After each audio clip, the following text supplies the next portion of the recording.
बात उन दिनों की है जब खोजा मशहूर नहीं हुआ था। उन दिनों उसके पास एक गरीब मजदूर अक्सर आया करता था। खोजा ने एक दो बार उससे पूछा था कि भाई तुम मेरे पास इतने चक्कर क्यों लगाते हो? ना तो मैं इतना धनवान हूँ कि तुमसे कोई काम करवा तुम्हें मेहनताना दे सकूँ, ना मेरी किसी से जान पहचान है कि तुम्हें कहीं काम दिलवा सकूँ। फिर तुम मेरे पास आकर अपना समय क्यों गवाते हो? आखिर तुम मुझसे क्या चाहते हो? खोजा के पूछने पर उस मजदूर ने अपने आने की वजह उजागर करते हुए कहा, मैं आपसे कुछ नसीहत लेना आता हूँ। मुझे उम्मीद है कि एक ना एक दिन आपकी इनायत मुझ पर ज़रूर होगी। मैं दरअसल मजबूरी छोड़कर अपना कोई कारोबार करना चाहता हूँ। मेरी दिली इच्छा है कि आप मुझे नेक सलाह दें। खोजा ने उसकी बात सुनकर खुशी जाहिर की और उसे समझाया कि कभी किसी के साथ बेईमानी नहीं करना, मेहनत से जी मत चुराना, किसी को बुरा भला मत कहना, गरीबों से ज़्यादा मुनाफा नहीं कमाना। इस मुल्क में गरीबों की संख्या कुछ ज़्यादा ही है। यदि तुम और व्यापारियों की तरह ठगने की आदत नहीं बनाओगे तो तुम देखोगे कि वो गरीब मजदूर ही एक दिन तुम्हें इतना अमीर बना देंगे जितनी तुमने कल्पना भी नहीं की होगी। मजदूर की आदत होती है कि जहाँ दो धोले कम में ज़रूरत की चीज़ मिले वहाँ बार बार जाता है, जबकि अमीर सस्ता बेचने वाले की चीज़ों पर शक करने लगता है। खोजा की सीख का यह नतीजा निकला कि सचमुच देखते ही देखते वह मजदूर शहर का सबसे बड़ा व्यापारी बन गया। अमीरों में तो उसका रसूख बड़ा ही, गरीब मजदूर भी उसकी तारीफों के पुल बांधते नहीं थकते।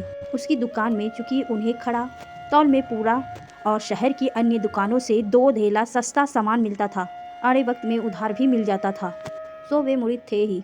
एक बार खोजा के इस कल के गरीब मजदूर और आज के अमीर व्यापारी दोस्त ने खोजा और अमीर उमरावों को अपने घर के दावत पर बुलाया। खोजा को यह मालूम था कि उस दावत में शहर के जाने माने लोग ही आमंत्रित हैं। पुरानी दोस्ती निभाते हुए खोजा ने वहां जाने का निर्णय कर लिया। हालांकि ना तो वो कोई अमीर उमराव था और ना कोई सरकारी अधिकारी। ठीक दावत के दिन अपने गधे पर बैठकर खोजा अपने उस दोस्त के घर दावत पर खाने पहुंच गया।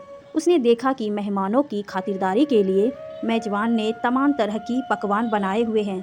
जितने भी किस्म के खाने हो सकते थे और जितने भी किस्म के मिजाज के खाने वाले वहां आए हुए थे, लगभग सभी का पसंद का खाना बनवाया गया था। खुद मेजबान ने खाने से पहले खोजा को पूरी रसोई और भंडार घर की सैर करवाए।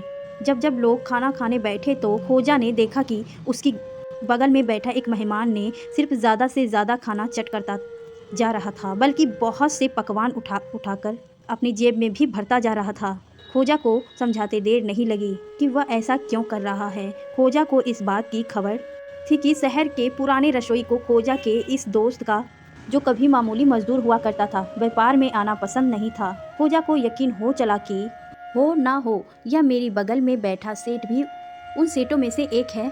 इस सेठ की तरह कुछ और भी मेहमान ऐसा ही कर रहे हो ताकि यहाँ खाने की कुछ चीज़ें कम पड़ जाए और इस तरह मेजबान की हंसी उड़ा सके कि खिलाने का दम नहीं था तो इतने मेहमान बुलाए ही क्यों। खोजा ने मन ही मन तय किया कि वह इस सेठ को तुरंत एक अच्छा सबक सिखाएगा, ऐसा सबक जो सबकी नज़र में भी आ जाए और जिससे सबक लेकर इस सेठ की तरह हरकत कर रहे और मेहमान भी सावधान हो जाए। अगले ही पल खोजा ने एक चायदानी उठाई और उसमें भरी तमाम गर्म चाय अपने बगल वाले सेठ की अचकन की जेब में उड़नी शुरू कर दी। अभी थोड़ी सी ही चाय उसकी जेब में पहुंची होगी कि सेठ को जलन होने लगी। वह एकाएक अपनी जगह से उछला और जोर से चीखा, यह क्या बदतमीजी है, मेरी पूरी खाल जला दी।